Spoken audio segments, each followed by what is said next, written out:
문제풀이 하겠습니다. 1번 삼상 삼선식에서 선간거리가 50, 60, 70인 경우 기하학적 선간거리입니다. 몇 cm인가 했을 때 일단 우리가 이런 문제에서 선간거리를 묻는 건지 아니면은 등가 반지를 묻는 건지를 확실히 구분해 주시기 바랍니다. 1번 같은 경우는 선간거리예요. 그래서 봅니다. 50, 60, 70이니까 그냥 계산기에 넣으시면 됩니다. 50 곱하기 60 곱하기 70에 3개를 곱했기 때문에 세제곱근입니다. 그래서 1번 계산하시면 59.44에서 답은 1번이 됩니다. 2번 볼게요. 2번 전선 ABC가 일직선으로 배치되어 있다. A와 B, B와 C 사이 거리가 각각 5m일 때 이 선로의 등가 선간 거리는 몇 미터인가 라고 합니다. 여기에서도 묻는 것은 등가 선간 거리예요. 예. 그리고 이런 문제에서 좀 혼동이 온다라고 하면 그림을 그려보시면 좋습니다. 보세요. ABC가 일직선 배치되어 있는데 A, B, C가 일직선 배치되어 있는데 얘가 지금 5m고요. 얘가 5m입니다. 그럼 얘가 얼마요? 10m죠. 10m입니다. 그러면 어떻게 1번의 공식처럼 5 곱하기 10에 루트에 3개를 곱했으니까 또 세제곱근인데 근데 계산기만 믿고 있으면 안 됩니다. 보세요. 2번에서는 이렇게 계산기로 두드려 보시면 제가 두드려 봤는데 약 6.29m가 나와요. 6.29m. 예, 그래서 6.29m를 계산기로 하시고 1, 2, 3, 4번을 눌러가지고 6.29가 나오는 걸 찾으셔도 되고 혹은 계산기 말고요. 공식을 암기하셔가지고 바로 대입하시면 됩니다. 우리가 일직선 배치일 때 얼마였어요? 일직선 배치일 때 루트 2에 D 이렇게 되었었죠. 예, 그래서 D는 하나의 선간거리에서 이렇게 얼마? 2의 세제곱근 곱하기 얼마? 5가 됩니다. 그래서 2번에는 답이 3번이 돼요. 예, 어떤 방법으로 찾으셔도 되는데 제가 말씀드렸듯이 공식 암기하는 방법이 더 낫습니다. 예, 그래서 많이 없죠. 일직선 배치, 정삼각형 배치, 그 다음에 정사각형 배치가 있기 때문에 이런 식으로 공식 좀 숙지해 주시면은 시간도 절약할 수 있고 뭐 또 더 정확하게 답을 찾을 수 있겠죠. 계속해서 3번입니다. 정사각형으로 배치된 사도체 송전선이 있다. 사도체 송전선이 있다. 도체가 4개입니다. 소도체 반지름 1. 한 변의 길이가 32cm일 때 소도체 간의 기하평균 거리예요. 기하평균 거리고 지금 여기에서 묻는 것이 소도체 송전선이지만은 뭐 평균 반지름이 아닙니다. 소도체 사이의 선간 거리 얘기하는 거예요. 그래서 우리가 이렇게 되어 있을 때 거리가 6개가 나오죠. 하나, 둘, 셋, 넷, 다섯, 6개. 그래서 공식 얼마요? 등가 선간거리 얼마? 2배 6분의 1에 D 이렇게 나오죠. 공식 외워주시면 좋습니다. 그래서 한 변의 길이가 32니까 한 변의 길이가 32니까 얼마? 2의 6분의 1승에 32 해서 답은 4번이고요. 그 다음에 뭐 2번하고 3번하고 묶어서 이렇게 보시면 됩니다. 정삼각형 배치는 D죠. 정삼각형 배치는 D입니다. 그 다음에 일직선 배치는 어차피 우리가 객관식이잖아요. 그래서 일직선 배치는 얼마? 루트 2에 일직선 배치일 때는 세제곱근 혹은 2의 3분의 1승. 예. 정사각형입니다. 정사각형 얼마? 루트 2에 D에 얼마? 6제곱근 얼마? 2의 6분의 1승. 그래서 정사각형일 때는 6분의 1승 나오는 거 찾으셔도 돼요. 그래서 삼각형은 D, 그 다음에 일직선은 3분의 1승, 사각형은 6분의 1승 나오는 거 찾으셔도 보기에서는 충분히 답을 뭐 찾을 수 있죠. 3번에는 그래서 4번입니다. 4번 소도체 반지름이 R미터, 소도체가 성간거리가 D미터인 두 개의 소도체를 사용한 3, 4, 5km 송전솔로가 있다.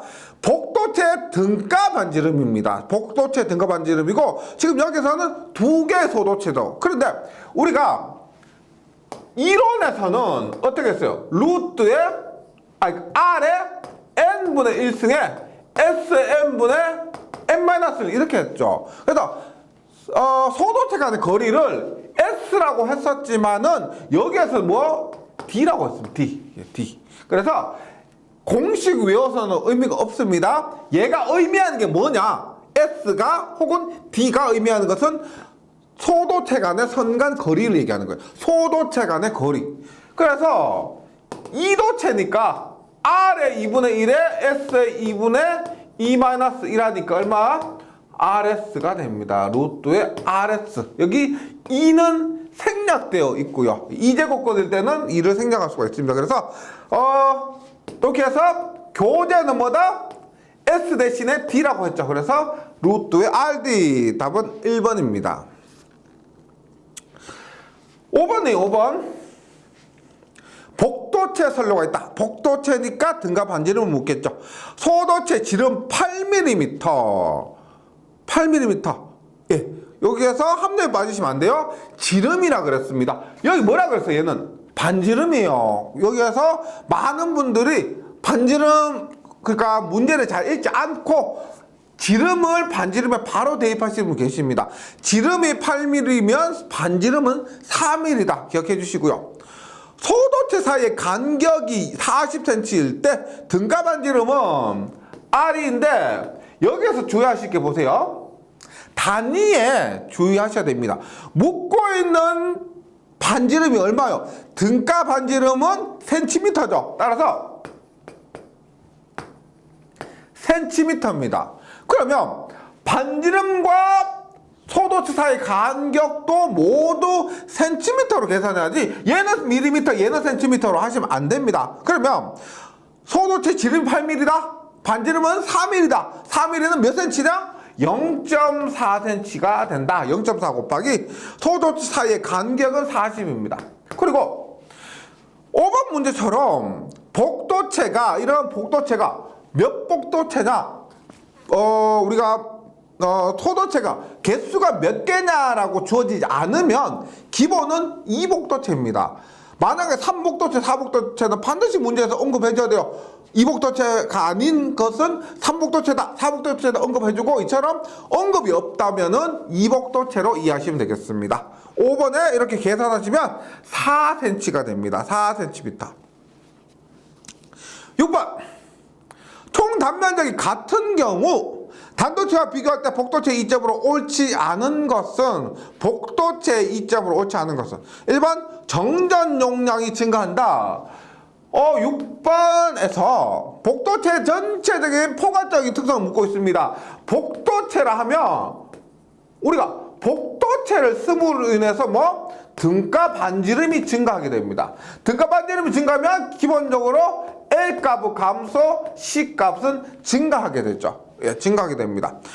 그래서 1번 정전 용량이 증가한다. 지금 이점, 장점을 묻고 있습니다. 일반적으로 정전 용량 C가 큰 것이 장점이라고 판단을 한 겁니다. 예, C는 좋은 놈, 얘는 L은 나쁜 놈 이렇게 이해하시면 된다 그랬죠. 전체는 아니지만, 무조건 아니지만. 하여튼 1번 맞고요. 2번 안전 전류가 증가한다. 이것도 복도체의 그 장점으로 맞습니다. 3번 송전 전력이 증가한다. L값 감소하기 때문에 이것도 맞고요. 4번 코로나 임계 전압이 낮아진다. 제가 코로나 부분을 설명드리면서 코로나 임계 전압은 높은 게 좋으냐 낮은 게 좋으냐, 코로나 임계 전압은 코로나 현상이 발생하는 그 전압은 높을수록 좋습니다. 그래서 코로나 임계 전압이 낮아진다는 것 자체가 단점이에요. 묻고 있는 것도 이점인데 장점 묻고 있는 건데 단점을 얘기하니까 얘는 판단할 필요 없이 4번 됩니다. 이점으로 옳지 않은 것은 4번 코로나 임계전압이 높아지고요. 임계전압이 낮아지는 것은 단점입니다. 그 다음에 7번 봅니다. 복도체를 사용한 송전선로 단도체를 사용한 선로와 비교할 때 알맞은 것은입니다. 6번에서 설명한 것 그대로 활용을 해보면 인덕턴스 감소하고 정전 용량 증가합니다. 그래서 답은 3번이죠. 작용 인덕턴스는 감소하고 작용 정전 용량은 증가하게 된다. 7번에서 3번. 8번. 삼상 3선식 송전선은 연가할 경우 일반적으로 전체 선로 길이의 몇 배수로 등록합니까? 3상이니까 3의 배수입니다. 이론에서 설명드린 부분 참고해 주시고요. 어렵지 않죠? 3, 6, 9, 즉 3의 배수로 한다. 9번 삼상 3선식 송전선로에서 연가의 효과가 아닌 것은 우리가 9번에 연가를 하면은 이것을 우리가 전체 구간을 3의 배수로 나누어서 그 A, B, C, RST의 위치를 바꿔주는 겁니다. 그러면 이런 것을 통해서 L과 C를 각 선에 L 값과 C 값을 똑같이 해놓은 거예요. 그래서 평형, 특히 LC 평형, 그래서 선로 정수를 평형해 주는 겁니다. 즉 LC를 평형한다 그러면 임피던스를 평형한다 이렇게 보시면 되겠습니다. 그래서 효과 아닌 것은 해서 1번 작용 정전 용량이 감소가 안 해요. 연가를 한다고 해서 정전 용량 C값이 줄어드는 거 아닙니다. A, B, C, RST 상의 정전 용량을 갖도록 해주는 것이지 줄어드는 것이 아니라는 겁니다. 그래서 1번입니다. 효과 아닌 것은 1번이고 그 다음에 이번 각상의 임피던스를 평형시키는 것은 맞고요. 3번 통신선의 유도장애 감소, 이것은 우리가 뒷부분에 전자 유도장애 부분에서 확인할 수가 있습니다. 유도장애 파트에서.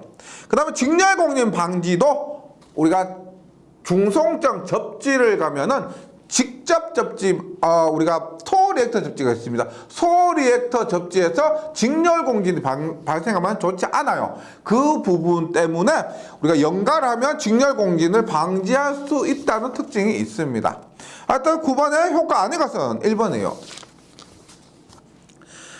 10번 송배전선로는 우리가 문제풀어도 그렇고요. 공부를 하면서 용어가 굉장히 중요합니다. 각각의 용어 하나하나만 무슨 뜻인지 알아도 문제 푸는데 혹은 뭐 시험에서 혹은 나가서 실기에서도 굉장히 유리하죠. 용어 싸움이에요. 어떻게 보면 시험은요. 그래서 이런 문제를 풀면서 용어에 대해서 이해가 안 되는 부분은 가급적이면은 이해하고 넘어가시도록 해야 됩니다. 우리가 10번 문제에서 송배전선로 나왔습니다. 송배전선로 뭐더라? 뭐예요? 송전선로와 배전선로를 합해서 송배전선로라고 하는 거죠. 송배전선로는 저항, 인덕턴스, 정전용량, 컨덕턴스라는 4개의 정수로 이루어진 연속된 전기회로이다. 이들 정수를 선로 정수 라인 콘스탄트라고 부르는데 이것은 뭐에 따라 정해집니까? 저항값, 인덕턴스값, 정전용량값, 그 다음에 컨덕턴스는 가장 중요한 것이 재료가 구리냐 알루미늄이냐. 그래서 재료, 종류, 전선의 종류. 그 다음에 배치, 전선 굵기 단면적 있죠. 단면적에 따라서 A값은 반지름, C값도 반지름이 영향을 받으니까 이 선로 정수에 영향을 받고, 그 다음에 배치가 등가 성간거리고 할 때 일직선 배치냐 정삼각형 배치냐 이런 것들에 따라서 등가 성간거리가 결정되기 때문에 선로 정수의 크기에 영향을 받습니다. 그래서 답은 4번이죠. 전선의 종류, 전선의 굵기, 전선의 배치 등에 따라서 정해진다. 전압, 전류, 역률 등에는 영향이 없다는 거 명심해 주시고요. 계속해서 11번 문제로 넘어가 보겠습니다. 11번 길이가 35km의 단상 2선식 전선로에 유도 리액턴스는 약 몇 옴인가 라고 합니다. 유도 리액턴스 몇 옴인가 보세요. 유도 리액턴스는 XL입니다. XL은 2파FL이죠. XL은 2파FL입니다. 그럼 유도 리액턴스 구하려면 L값을 알아야 돼요. 그런데 L값은 우리가 우리 앞에 2로 나면서 Li 플러스 Lm 혹은 0.05 플러스 0.4605의 로그 10의 R분의 D 이렇게 구했습니다. 그래서 Li 값, Lm 값 주어지면 이걸로 하고요. 그 다음에 등가 반지름이나 선간거리 등이 주어지면 이걸로 하면 돼요. 그래서 여기 2파 FL에 대입을 하면 되는데 이 문제에서는 등가 반지름이나 선간거리 등이 주어지지 않고 뭐예요? 인덕턴스가 L이 1.3 mH per 킬로미터 per 선입니다. 이것을 다 고려한 값이 주어졌어요. 이렇게 주어졌습니다. 얘가 원래 뭐예요? mH per 킬로미터인데 이런 공식을 이용한 것이 아니고 여기에 조건이 주어졌기 때문에 바로 대입하시면 됩니다. 그럼 보세요. XL은 2파 곱하기 주파수는 60이겠죠. 예, 60이고 L값이 얼마? 1km당 1.3mL예요. 1.3 요게 2파 F예요. 2파 F의 L값이 1.3 mL니까 3승이고 1km당 이만큼입니다. 그러면 35km니까 35. 그 다음에 한 선당이라 그랬습니다. 한 선당. 근데 여기에서는 단상 2선식이고 우리가 삼상은 한 선이 삼상 전체를 대표한다 그랬습니다. 단상은 안 그래요. 한 선당 이렇게 했는데 두 선이면은 단상 2선식은 두 선이죠. 그래서 두 선이니까 2를 곱합니다. 이렇게 계산하면은 34.35미 됩니다. 11번에는 답이 3번. 네. 계속해서 12번. 가공 왕복선 배치입니다. 왕복선이라 말씀드렸죠? 이렇게 갔다가 부하를 거쳐서 이렇게 돌아오는 것을 얘기합니다. 지름이 D. 지름이 D요. 요거 반지름으로 계산해야 됩니다. 지름 안 해요. 선간거리가 D인 선로 한 가닥의 작용 인덕턴스는 몇 mH인가, 몇 mH per 킬로미터인가 라고 합니다. 그래서 얼마? 인덕턴스 L은 0.05 R은 반지름입니다. 그런데 문제에서 지름이 주어졌죠. 그러면 반지름 얼마요? 2분의 지름이죠. 2분의 지름이고 D가 됩니다. 그럼 얼마요?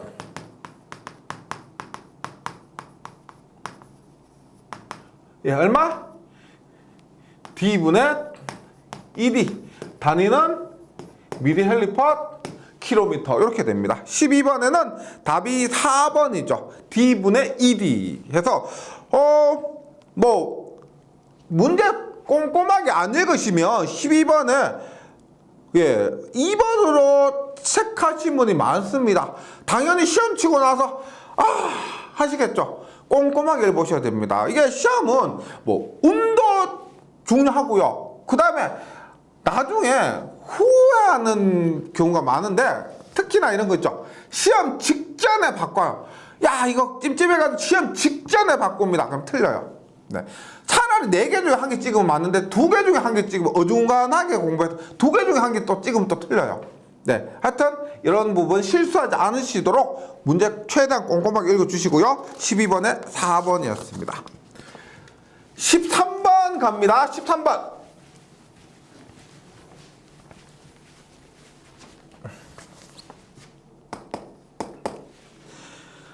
430 스퀘어에 ACSR이고요. 반지름 H 14.6mm 이 그런같이 배치되어 완전 연관된 송전선로가 있다. 인덕턴스는 약 몇 mH per 킬로미터 정도인가 라고 합니다.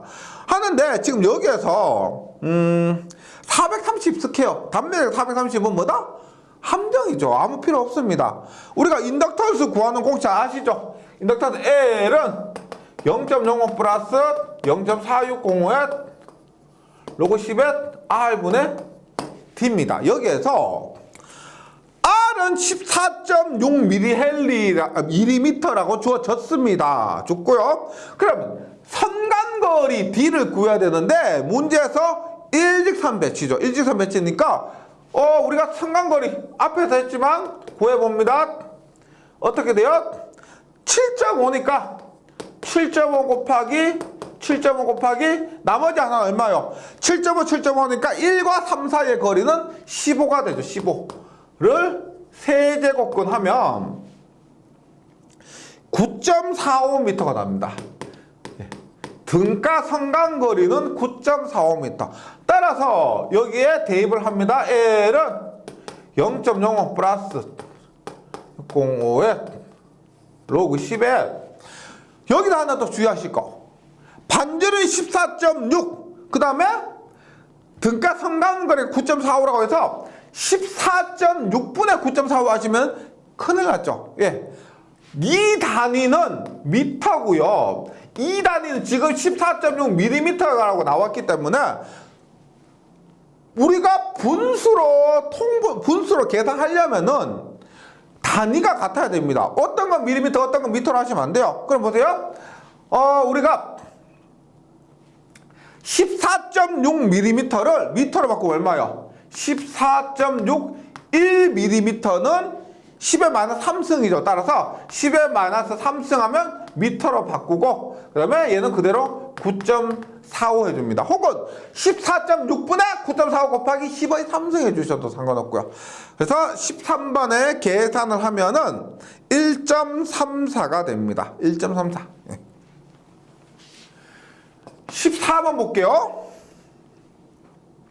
삼선식 송전솔로가 소도체 두 개의 복도체 방식으로 되어 있을 때 소도체 지름, 여기서도 지름이에요. 반지름 아니고 약간 우리가 뭐 출제자들이 출제를 할 때 그냥 대입해서 바로 풀 수 있는 것은 너무 쉬우니까 그래서 이렇게 한 번씩 함정을 넣어요. 반지름 주어질 때 지름으로 해버리고, 이렇게 해서 혼동을 조금 불러일으킬 수가 있으니까요. 앞에서 말씀드렸던 것처럼 꼭 좀 꼼꼼하게 해주세요. 왜냐하면 제가 그런 경우를 너무 많이 받고 시험 끝나고 보면 59개인데 이것만 착각 안 해서도 이것만 잘 봤어도 합격인데 그런 분들을 많이 보니까 너무 안타까운 거예요. 그래서 제가 강의를 하면서 말씀 계속 드립니다. 그래서 제가 이렇게 한 번씩 말씀드리면 한 번 좀 더 보시게 되더라고요.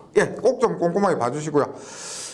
그 다음 소도체 간격 36. 등가 선간거리가 120인 경우에 복도체 1km, 인덕턴스는 약 몇 미리인가 라고 했는데 우리가 13번 문제에서는 반지름을 주고 나서 등가 선간거리를 구해서 대입했는데 지금 14번 문제에서는 등가 선간거리를 주어졌고요. 등가 반지름을 구해야 됩니다. 그런데 L은 0.05 플러스 0.4605에 10의 R분의 T에서 복도체죠. 복도체면 N 복도체면 여기에 N으로 나누고요. 여기에 루트에 RS의 N-1승의 N제곱근. 그렇게 해야 됩니다. 근데 이 복도체니까 어떻게? 2분의 0.4605. 이 복도체에 설 때 등가 반지름 어떻게 구해요? 루트에 그냥 RS죠. D는 120이고요. D는 120이고 소도체 지금 얘가 지금 센티미터입니다. 얘가 센티미터니까 여기도 센티미터로 계산해야 되겠죠. 그러면 지름 8cm면 반지름 얼마? 4cm. 그 다음에 소도체 사이 간격이 36. 이렇게 하시면 돼요. 계산하면은 0.485가 됩니다. 14번에는 답이 1번. 실수 안 하시면 어렵지 않은 문제죠. 15번.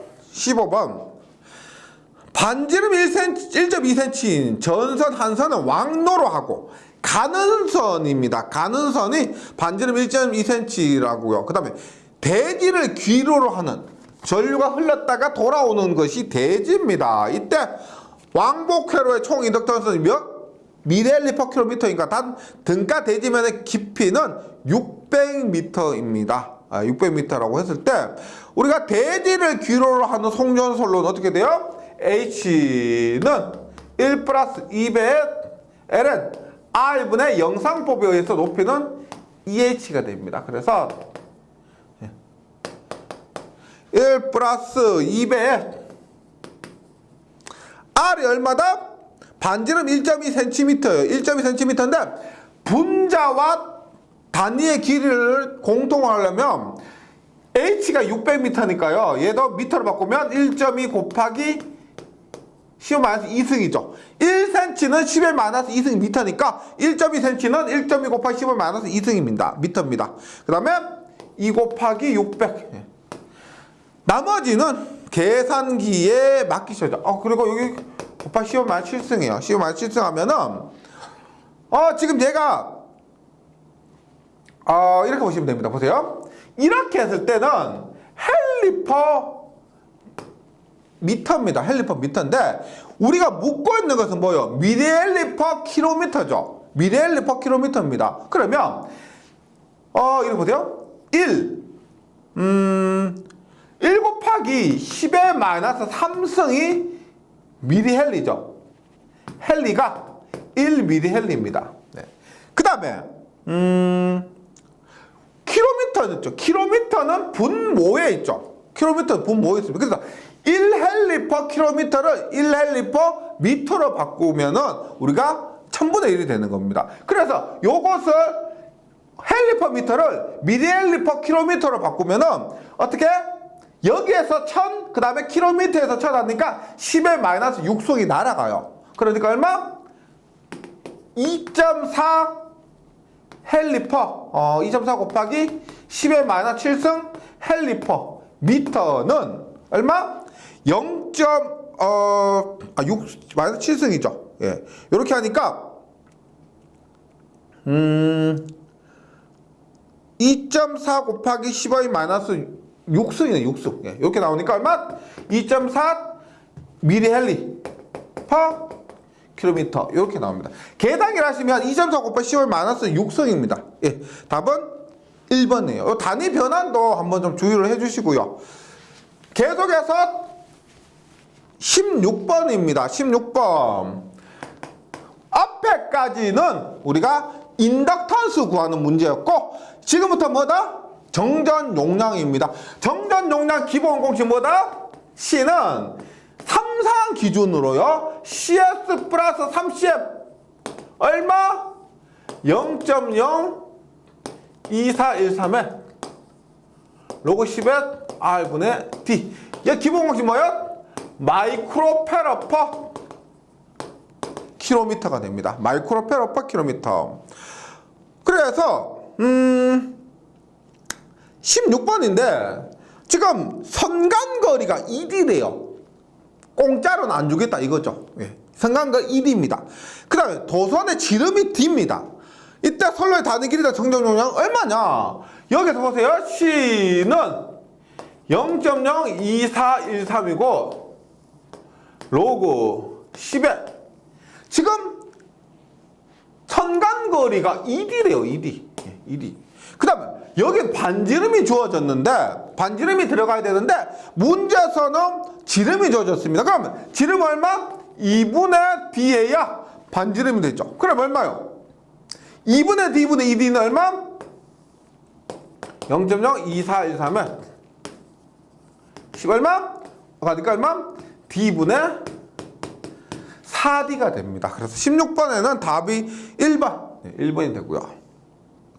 17번은 16번에서 말씀드린 거 삼상 1회선 전선로에서 대지 정전 용량은 CS, 선간 정전 용량은 CM이라고 할 때 작용 정전 용량은 얼마? CS 플러스 3cm. 단상이면 CS 플러스 2cm이 됩니다. 요 과정은 제가 이론을 하면서 설명드렸고요. 굉장히 좀 시험 출제 빈도가 높은 문제이기 때문에 꼭 좀 외워주시기 바랍니다. 17번에 3번. 18번. 네, 대입하시면 됩니다. 삼상 삼선식 삼각형 배치의 송전선로에 있어서 각 선의 대지 정전 용량이 0.5038. 대지 정전 용량이니까 CS죠. 0.5038이고 선간 정전 용량 CM이 0.1237입니다. 이렇게 했을 때 한 선의 작용 정전 용량, 한 선이 3선 전체예요. 동일하다고 했죠. 이때 작용 전정 용량 C는 CS 플러스 30이야. 3상이니까 0.5038 플러스 300 0.1237 하니까 0.8749가 됩니다. 그래서 공식을 그냥 대입만 하신 거예요. 18번에는 2번이고 19번 가공 송전선로에서 선간거리를 도체 반지름으로 나눈 값 R분의 D 클수록 인덕턴스 정전 용량은 어떻게 되는가 합니다. 우리가 공식을 묻는 거와 마찬가지죠. L은 0.05 플러스 0.4605 로그 R분의 D, C는 10의 R분의 D에서 지금 묻고 있는 뭐냐면 R분의 D가 얘가 클수록 얘가 크면은 어떻게 돼요?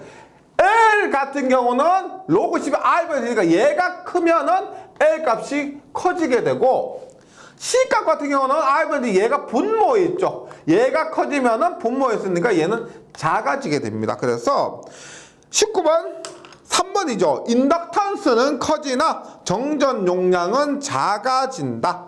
인덕턴스 증가, 정전 용량은 감소하게 됩니다. 19번에는 3번. 20번 볼게요. 20번. 지중선 계통은 가공선 계통에 비교하였을 때 옳은 것은, 지중선을 가공선에 비교했을 때 옳은 것은, 우리가 지중선이라면 가장 큰 특징 중에 하나가 뭐냐면 선간거리 있죠. 선간거리 D가 작습니다. 지중선 자체 특성이 그러겠죠. 선간거리를 늘리려면은 우리가 땅을 굉장히 많이 파야 되는데 그렇게 하기가 한계가 있습니다. 어렵다는 거죠. 그렇게 했을 때 지중선은 선간거리 D가 작다고 하면은 우리 19번에서 활용하면 보세요. D가 작으니까 얘가 작으니까 L 값은 감소하게 되고 C는 분모에 있는 분자가 작아지니까 C 값은 증가하게 됩니다. 그래서 답은 3번이죠. 인덕턴스는 작아지고 정전 용량은 커지게 된다. 20번에는 3번. 21번 가공 전선로에 대한 지중 전선로의 장점으로 옳은 것은 입니다. 볼게요. 1번 옳은 것인데 1번에 건설비가 싸다. 아니죠. 우리가 전주를 세우는 것이 싸지 땅을 파서 거기에 관로를 묻고 그렇게 하는 것이 훨씬 더 비쌉니다. 1번 틀렸고 2번 송전 용량이 많다. 이것은 맞다고 생각하시는 분도 계실 건데 이렇게 보세요. 앞에서도 말씀드렸지만 지중선은 있죠. 예를 들어서 케이블이 이렇게 있습니다. 이 케이블이 있고 이렇게 선간거리가 D가 가깝습니다. 그러면 여기에서 열이 발생하고요. 여기에서 열이 발생하고 여기에서도 열이 발생해요. 즉 지중선 자체가 열의 발산이 어렵습니다. 그래서 선간거리를 가까이 하다 보니까 이런 이유로 인해서 전력 용량은 감소하게 돼요. 그러니까 열이 처리해야 되는데 그 열 처리가 어렵기 때문에 많은 용량을 보낼 수가 없다는 겁니다. 화재가 발생하면 큰일 나죠. 열 때문에. 그래서 2번도 틀린 거예요. 송전 용량이 많다가 아니고 송전 용량이 작습니다. 오히려 가공 송전선로는 어떻게 돼요? 선간거리를 넓게 할 수 있죠. 그래서 열에 대한 것은 그다지 걱정하지 않아도 되는데 가공 송전선로는 열에 대한 부분을 고려해야 됩니다. 3번 인축. 인축이 뭐예요? 사람과 가축. 인축에 대한 안정성이 높으면 땅에 있으니까 환경 조화를 이룰 수가 있다. 옳은 것은 3번입니다. 3번이고요. 3번 사고 복구에 효율적이다. 아니죠. 눈에 보이지 않기 때문에 사고점을 찾는 것도 어렵고 복구 자체도 어렵습니다. 만약에 직전면 서식 같은 게 고장을 찾았다. 어떻게 해요? 땅 파야 돼요. 그러니까 복구가 더 어렵습니다. 21번에는 답이 3번이 됩니다. 계속해서 22번. 22번. 지중 케이블에서 고장점을 찾는 방법이 아닌 것은 머리 루프법. 우리가 머리 루프법 할 때도 있고요. 머레이 루프법 할 때도 있습니다. 휘스턴 브릿지를 법을 이용한 머리 루프법 맞고요. 수색 코일이나 펄스에 의한 법. 펄스에 의한 측정법은 펄스법 혹은 펄스 레이더법이라고 합니다. 맞고요. 2번 매거에 의한 측정 방법은 매거는 우리가 누전 났을 때 있죠. 뭐 현장이나 가정에서 누전이 발생했을 때 그 누전을 찾는 겁니다. 절연장을 측정하는 방법이요. 절연장을 측정해서 누전을 찾는 것이 매거입니다. 그래서 이것은 지중 케이블에서 고장점 찾는 방법이 아니고요. 23번 케이블의 전력 손실과 관계가 없는 것은 우리가 케이블이라 하면 보통 이렇게 됩니다. 보세요. 이렇게 구리가 있습니다. 구리, 동이 있고요. 그 다음에 구리 위에 이렇게 유전체를 채웁니다. 유전체를 채워요. 유전체. 유전체고 그 다음에 위에 연피 있죠. 연피. 연피가 납껍데기입니다. 납껍데기. 예. 등으로 또 둘러싸요. 그러면 얘가 구리죠. 그러니까 동손. 동손 저항선입니다. 저항선. 구리 자체에 의한 저항선. 그 다음에 얘가 유전체라 그랬죠. 그러니까 유전체에 의한 유전체선. 그 다음에 얘가 뭐예요?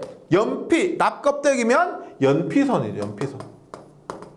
연피선. 그래서 도체 저항선, 유전체선, 연피선에서 4번 철선이 아닙니다. 철선은 뭐냐면 우리가 전기 기기 과목 가면 나옵니다. 우리가 변압기나 발전기, 전동기 이런 것에 그 자속이 흐르기 위한 통로를 우리가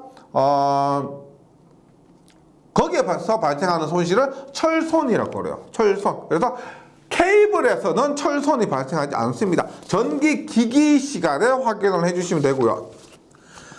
24번 가공송전선의 코로나를 고려할 때 표준 상태에서 공기의 절연 내력이 파괴되는 초소 전위 경도는 정연파 교류 실업값으로 얼마?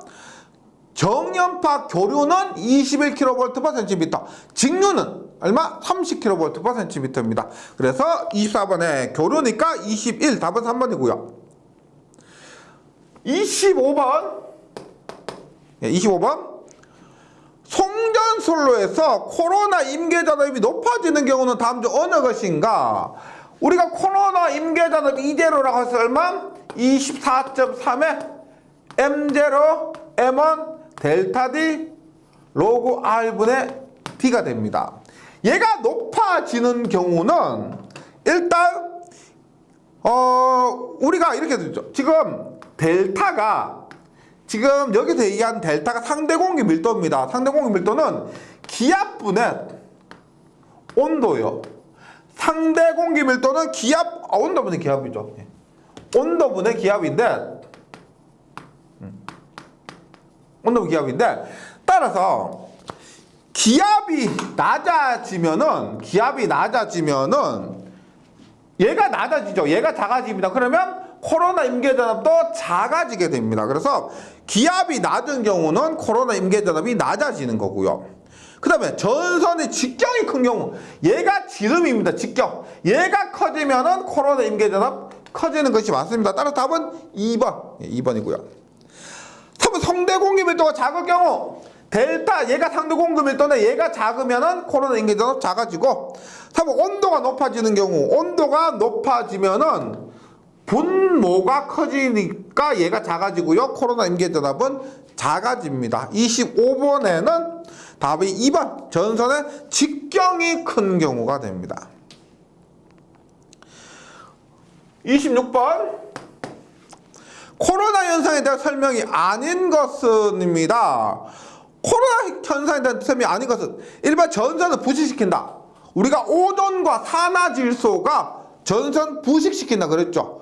그래서 1번은 맞습니다. 부식시킨다. 2번 코로나 현상은 전력의 손실을 일으킨다. 전력 손실 뭐예요? 픽식 있죠. 픽식 델타분의 241 F 플러스 25 루트 2D분의 D 어쩌고저쩌고 하는 거 있죠. 손실을 발생시킵니다. 그 다음에 3번 코로나 방전에 의해서 전파 장애가 일어난다. 외형파가 발생되고 그 외형파가 전파 장애를 일으킵니다. 맞고요. 3번 코로나 손실은 전원 주파수의 3분의 2제곱에 비례한다. 우리가 이렇게 픽식에 의해서 손실은 델타분의 241 F 플러스 25의 루트 2D분의 D 뒤에 2 마이너스 2제로의 자승의 10의 마이너스 5승 킬로미터 와트 퍼 킬로미터 퍼 선입니다. 이 공식적으로 외워달라고 했고요. 그래서 주파수 얼마? F의 3분의 2승에 비례하는 것이 아니고 F 플러스 25에 비례합니다. 주파수 플러스 25에 비례한다. 예. 그래서 26번의 답은 4번입니다. 공식 묻는 문제고요.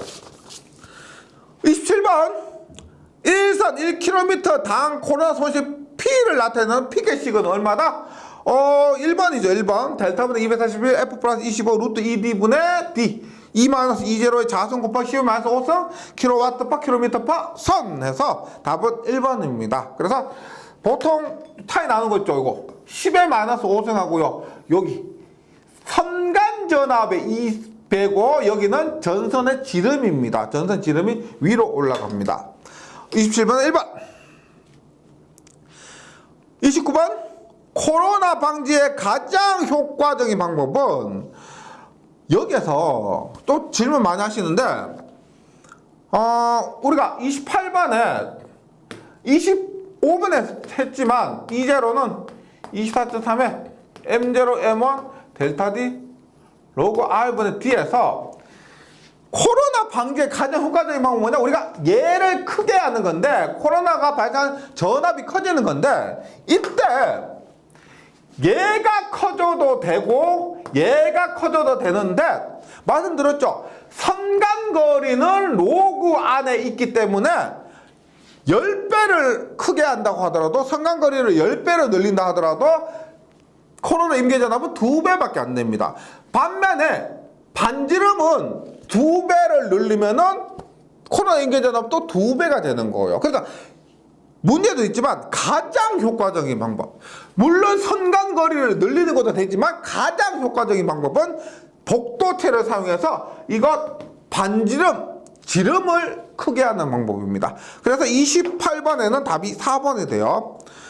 1번도 되지만 가장 효과적인 방법을 찾는다고 하면 4번이라는 거 기억해 주시고요.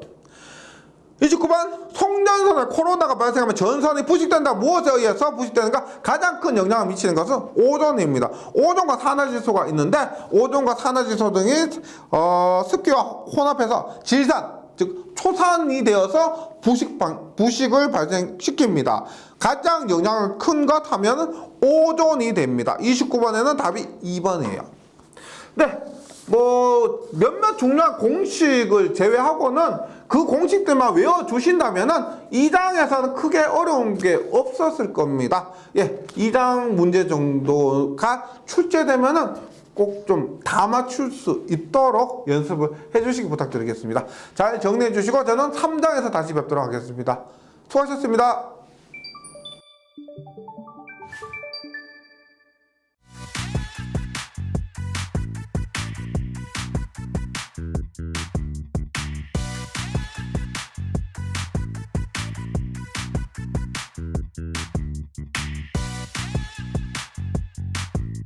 전기 소방 자격증 전문 교육으로 합격을 번개 배송. 다산 에듀